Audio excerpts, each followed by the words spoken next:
Hello? I currently run a popular YouTube channel that is widely known as EXBC, and for a significant period of 10 years, I was a dedicated content creator and a truly free spirit who actively streamed in English on the well-known overseas platform called Twitch. My name is Hasu. It is a genuine pleasure to meet you all.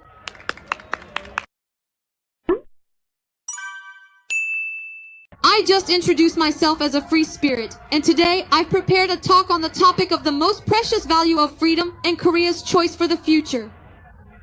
I grew up with left-leaning parents and spent my adolescence at an alternative school founded by teachers from the Korean Teachers and Education Workers Union. The school I attended claimed to provide a learning process where students could make their own choices under the educational ideals of love, spontaneity, and freedom, but in reality, it was a very closed environment where we had no choice but to follow a politically uniform curriculum with no room for different ideas or beliefs. At this school I attended, instead of focusing on essential subjects like Korean, math, English, social studies, and science, students were made to participate in activities where political ideologies were inevitably instilled, such as nationwide field trips that included protests against the U.S. military base in Pyeongtaek. It was a school where activities like learning about the Jeju April 3rd incident, the April 19th marathon, and the May 18th Gwangju youth camp were considered more important than the core subjects. Once, I prepared a presentation for a project called National Youth Social Participation on the topic of investigating the truth about civilian massacres before and after the Korean War. The elderly survivor grandfather, who graciously agreed to this interview, solemnly testified that a communist individual had stealthily sneaked into the quiet village. Since this part was also mentioned in the interview, I thought I should include it in my presentation. However, on the day of the presentation, my history teacher at school read my script and made me delete only that part before presenting, which made me start to question things. After that, whenever someone broke the rules at this school, the entire student body would gather to decide on a punishment, and then, right in front of the students who had caused trouble, they would hold a show of hands vote to determine the penalty. Looking back now, it felt almost like a people's court. Feeling disillusioned by such a closed-off and totalitarian school and education system, I ironically chose to attend school voluntarily in line with the school's own educational philosophy, in search of freedom. Even after leaving school, I tried running a business to become independent and gained experience by throwing myself into the real world.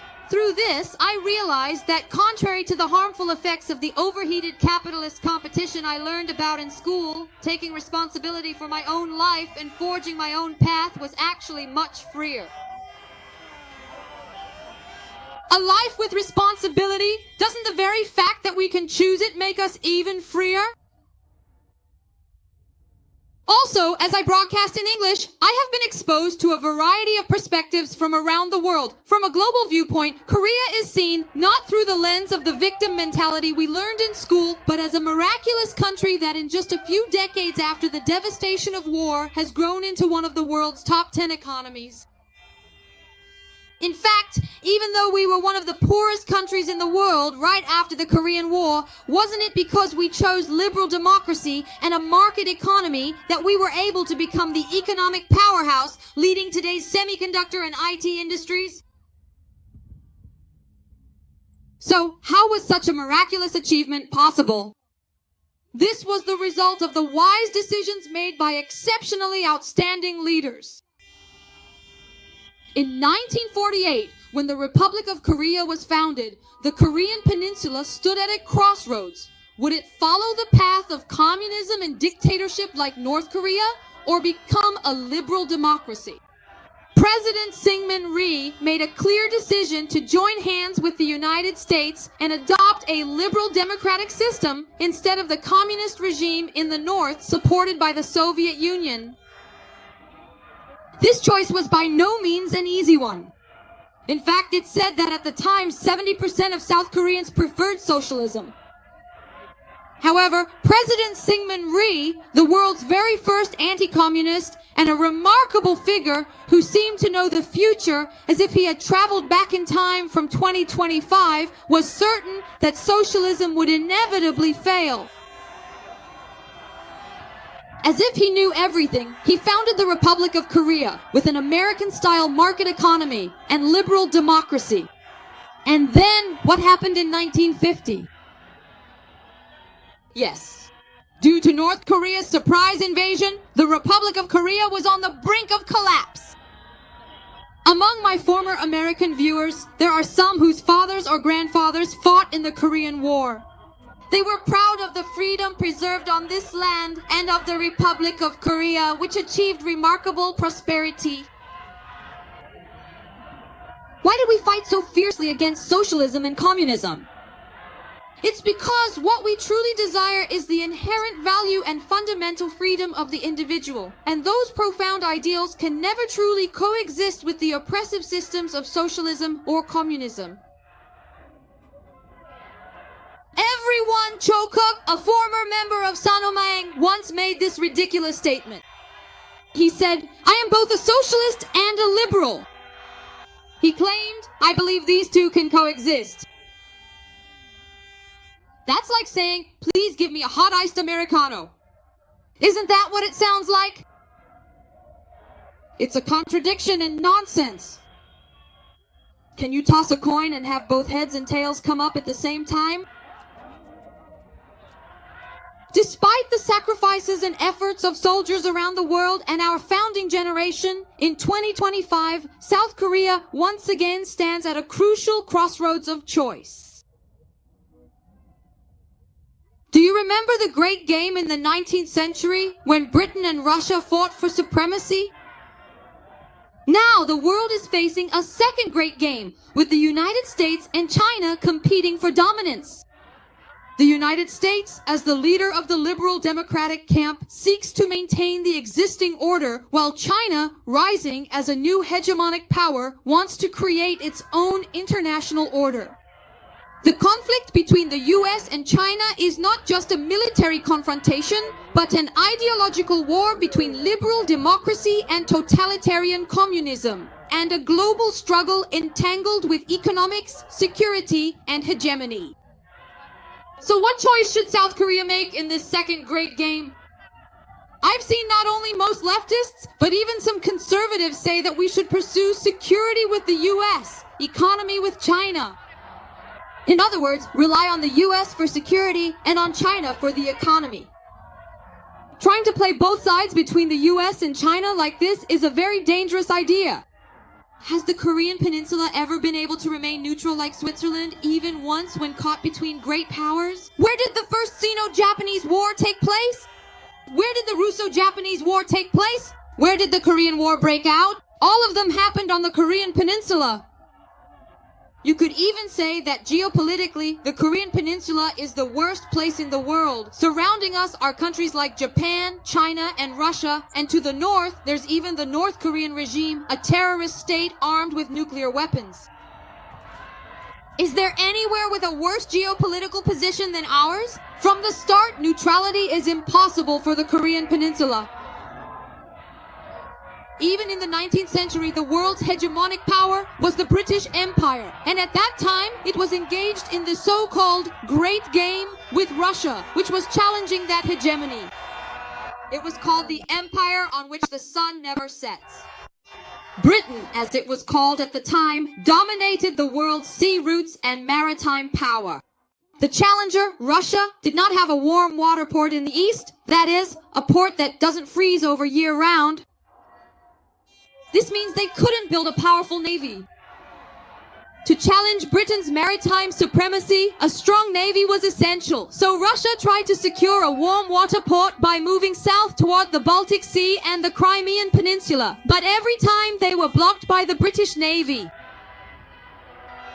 To put it simply, it was like a game of Go. If Russia made a move here, Britain would go and block it. If they tried another route, Britain would block that too. So, Russia's choice was to head east. This eastward expansion eventually brought them to the area near Manchuria, all the way to Primorsky Krai, where they established Vladivostok. But it still wasn't a perfect warm water port. At that time, Russia was so powerful that it seemed poised to take over Japan and Korea as well. If that had happened, Russia would have finally achieved its long-cherished dream.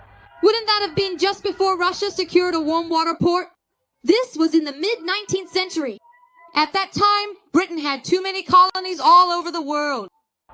Because of the need to manage its colonies, Britain had to send troops all the way to East Asia to block Russia, but the supply lines were too long and they didn't have enough troops left. So what choice did Britain make? They decided to create a powerful ally in East Asia. At the time, neither Japan nor Joseon was civilized or strong enough to stop Russia. France, Britain, and the United States wanted to modernize Joseon and Japan, make them allies, and use them to block Russia's southward expansion. Here, although it was humiliating, Japan accepted Western civilization, achieved modernization, went through countless dramatic events at the end of the shogunate, succeeded in modernizing during the Meiji Restoration, and as a result, Britain and Japan formed an alliance. After that, Japan was able to move forward as a contender for global hegemony. So what did Joseon do at that time? Joseon, led by isolationists like Heungseon Daewongun, went through incidents like the Byongin and Shinmi foreign invasions, erected anti-foreign stelees, and essentially closed itself off mentally. They rejected modernization, clinging only to the old Sinocentric worldview of China, and had no idea how the world was changing, did they? Even after witnessing their humiliating defeat by the Illigate Trading Company, they still insisted that China was the best, no matter what. Isn't that the very definition of a frog in a well? Meanwhile, Japan, which had grown rapidly, formed an alliance with Britain, and with British support, defeated Russia in the Russo-Japanese War. From Britain's perspective, it was much better to let their ally Japan occupy Joseon than to leave Joseon, which was leaning toward Russia, as it was. That's why they allowed it. Britain and the United States permitted Japan to occupy Joseon. In other words, it was an event where Japan, which chose its alliances wisely, ended up occupying Joseon, which had chosen its alliances poorly. In the end, Japan avoided being colonized by the Western powers and instead rose to become a major power, while Joseon, swept up by China and Russia of that era, lost its independence and was subjected to colonization. Do you think the current world situation is any different, everyone? There's a saying that a nation that forgets its history has no future. But the leftist camp always only emphasizes the victimization in history.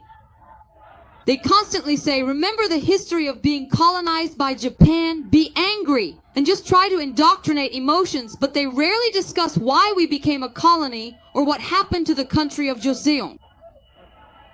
It's just like the victim mentality ideology I was taught in school.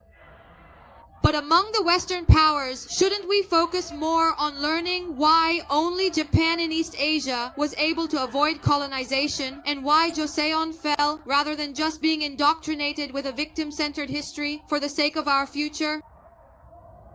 Shouldn't we learn lessons from this and make the right choices for the future? Will you continue to remain a victim of history? History is the result of countless choices. I believe that in order not to repeat the same mistakes in past, we must let go of exclusive nationalism and a sense of victimhood, even when it comes to Japan. Because we are not Koreans from a victimized nation, but citizens of the proud, advanced, liberal democratic country of South Korea, achieved through the great choices of leaders like Syngman Rhee and Park Chung-hee, the sacrifices of national heroes, and the efforts of the industrialization generation. That's right. During the Trump administration, Japanese Prime Minister Abe played golf with Trump and expressed his gratitude. He even went so far as to do slapstick comedy, clearly declaring his anti-China stance and closeness to the U.S. But what was Korean President Moon Jae-in doing at that time? He ate alone in China, shouted about the Chinese dream, went to Trump asking to lift sanctions on North Korea, and basically went around being pro-China and anti-America, didn't he? Just like King Gojong, who used to hide under Russia's protection. That same history of humiliation almost repeated itself during the previous administration. But fortunately, in 2022, as if by a miracle, thank you, with President Yoon Suk-yeol being elected by a margin of just 0.7%, we could finally breathe a sigh of relief. But if Lee Jae-myung had won back then, South Korea would have definitely become an anti-American, pro-China country. Isn't that terrifying? That's right. I believe one of President Yoon Suk-yeol's greatest achievements is securing the Korea-US-Japan security agreement at Camp David. Surprisingly, not many people pay much attention to this. But think back to how broken Korea-Japan relations were at the time, during the Moon Jae-in administration. Just imagine how much President Yoon must have struggled to restore things back to normal. He even had to endure ridicule, being mocked for things like his omorise diplomacy. Even so, how could we not support President Yoon's vision and courage in making a decisive choice for the nation's security and future? I'm sure you all remember this as well. There was anti-Japan agitation throughout the previous Moon Jae-in administration. All sorts of media played along. Do you remember how it was back then? The whole country was stirred up to the point where even ordinary citizens were shouting anti-Japan slogans. Now, it's been revealed that even the KCTU, triggered by espionage activities, received orders from North Korea to incite anti-Japan sentiment. The Moon Jae-in administration even said that it would terminate the Korea-Japan Military Information Sharing Agreement, known as GSOMIA. I remember that very clearly. They shook the ROKUS-Japan Security Cooperation Framework, and although it was ultimately maintained due to U.S. pressure, it unnecessarily caused diplomatic friction and seriously undermined trust among South Korea, the U.S., and Japan. Meanwhile, North Korea has continued to develop nuclear weapons and ballistic missiles, and having already developed ICBM-level weapons, it now poses a threat not only to South Korea, but also to Japan and even the U.S. mainland. In response, Japan has systems like the Aegis Ballistic Missile Defense System, which can detect North Korean missile launches at an early stage, right? There are high-performance detectors like the X-band radar. If they can use that to detect missiles launched from North Korea before South Korea does, that's no small thing. If North Korea launches a missile due to the military protection agreement between the two countries, Japan shares the early detected missile information with South Korea, giving South Korea more time to respond defensively. If war breaks out on the Korean peninsula, Japan becomes a supply base for the U.S. military. All military supplies will be delivered from Japan to South Korea. And both South Korea and Japan experienced China's economic retaliation over the deployment of THAAD at the same time. This trilateral cooperation between South Korea, the US, and Japan not only strengthens South Korea's security, but is also essential for technological independence and economic security as China seeks to dominate technological hegemony amid US-China rivalry. Naturally, Japan should be an ally of our country. Even so, why are North Korea, China, and the spies in South Korea who submit to them so obsessed with anti-Japanese sentiment? Isn't it because their anti-Japanese and anti-American stance is not simply about historical issues between the two countries, but rather an attempt to seriously undermine South Korea's security? There is actually a tactic called the GATT string strategy in Kim Il-sung's espionage directives against South Korea. In this strategy, the two strings attached to a traditional Korean hat, GATT, represent the United States and Japan. If even one string is cut, the hat on your head will fly away. This is something that really exists. If South Korea and Japan do not cooperate, the U.S. security strategy in Northeast Asia will be weakened, which could lead to security instability for both South Korea and Japan. Just think about who would benefit and laugh from this anti-Japan sentiment. Isn't it North Korea and China who benefit from this anti-Japan sentiment? That's right. Among key allies, South Korea also has a blood alliance with the United States. Japan is also a key ally of the United States. As a liberal democracy, the Republic of Korea, together with the US and Japan, must become a central pillar of the free world. So, in the midst of what is called the US-China rivalry, or the US-China hegemonic war, don't you wonder who will actually win? Of course, we all think it will be the United States, right? There are so many obvious reasons why I think it will be the United States: military power, economy, maritime dominance, geography, national systems, and more. But let me just mention one simple reason. That reason is shale gas. This alone explains everything. In 2014, the United States was the only country in the world to develop technology that made shale gas economically viable. This is what's called the American energy boom. The US has more reserves than the combined reserves of the rest of the world. If the US used this shale gas and oil alone, the reserves would last at least 200 years, possibly up to 500 years, and new reserves are still being discovered even now. On the other hand, what about China? There are countless reasons why China could fail, but the resource issue is fundamentally the biggest problem. That's because China produces very little gas and oil on its own. So, what has China been pushing for over the past 20 years? It's the Belt and Road Initiative. China's Belt and Road. It's a massive project by resource-poor China to secure gas and oil through pipelines on land and by ships at sea, bringing in resources from the Middle East and Africa and connecting them to Europe and other regions through the Silk Road and trade routes.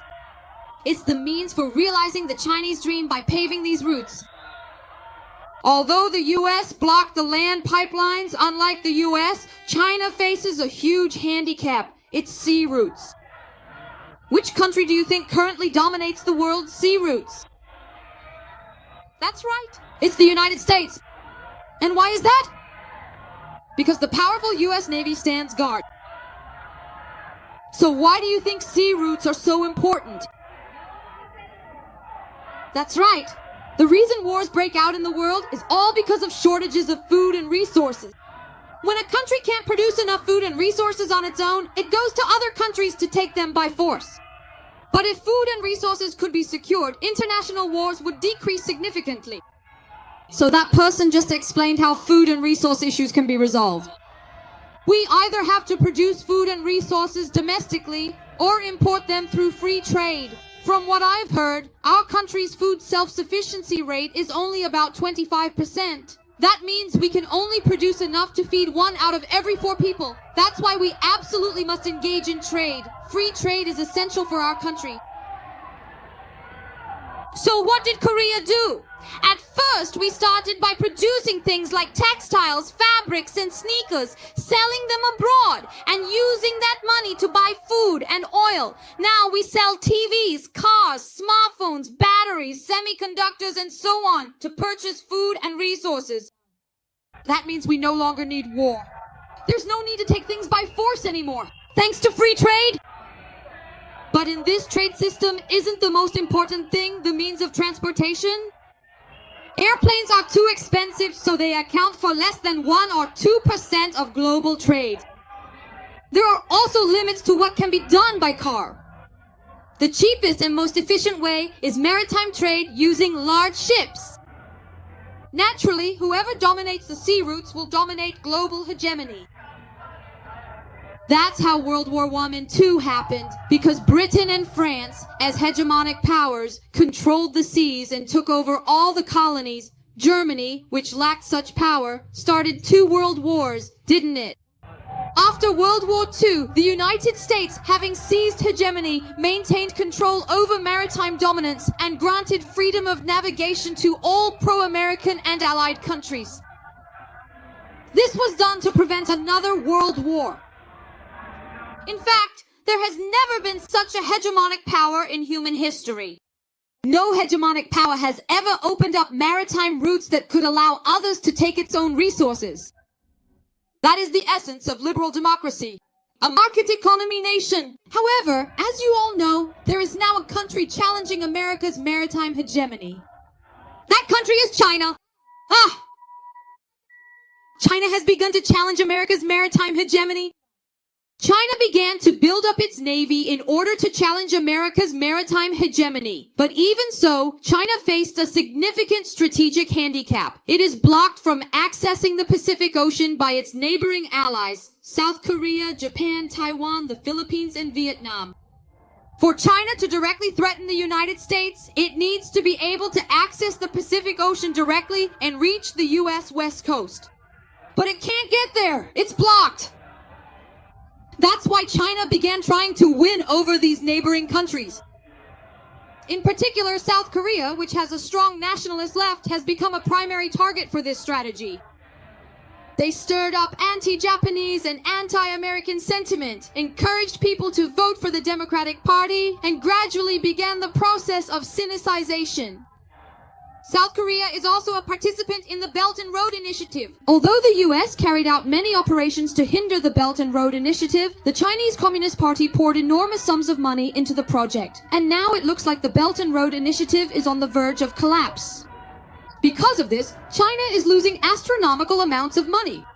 As I mentioned earlier, the US has 500 years worth of shale gas, but China doesn't have many resources and is just losing money through the Belt and Road Initiative. Just looking at this, it's clear who will come out on top, isn't it? Even so, does it truly make any logical sense for South Korea, which is a very close and important ally of the United States, to claim a position of neutrality between the US and China, given their strong historical ties and strategic alignment? Let me give you an analogy. It's like if my husband and I are in a deadly fight with another woman, and my husband says, "I'm neutral." Isn't that the same thing? Could you forgive something like that?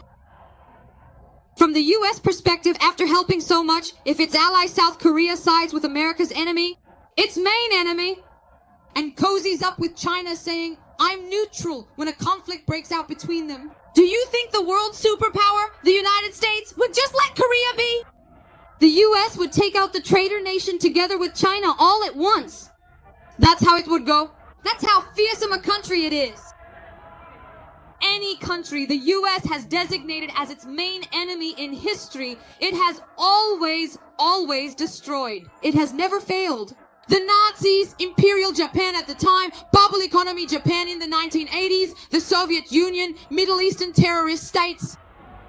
Now it's China's turn. China's economy is already ruined and they're building a Great Wall out of debt. If we side with China here or act like opportunists, just like King Gojong sided with the Qing at the end of the Joseon dynasty, this country will once again head down the path of ruin. If, as the leftists say, you really want to be neutral, then you have to break off the alliance with the United States. But you want to keep the alliance with the US and still claim neutrality between the US and China? That just doesn't make any sense. The world is at war right now. It's what they call a hybrid war, isn't it? Here on the Korean Peninsula, which is at the forefront of this second US-China great game, an ambiguous attitude toward China will only bring about greater danger. We need to make a clear choice, just like President Syngman Rhee did. For freedom and prosperity, for security and economic development, South Korea must further strengthen its alliances with the United States and Japan. Only when we possess truly unwavering strategic judgment and exceptionally strong leadership decisions, such as those demonstrated by our esteemed President Yoon Suk-yeol, can we genuinely and effectively build a much stronger, more prosperous Republic of Korea. That's right. However, right now, certain pro-China forces are trying to impeach President Yoon, who is firmly pursuing a pro-US and anti-China policy line. If President Yoon Suk-yeol is impeached here, we won't be able to stop the Sinicization of this country through fraudulent elections, and South Korea will become a vassal state of China, and, together with China, will inevitably be ruined by the United States. That is why we must absolutely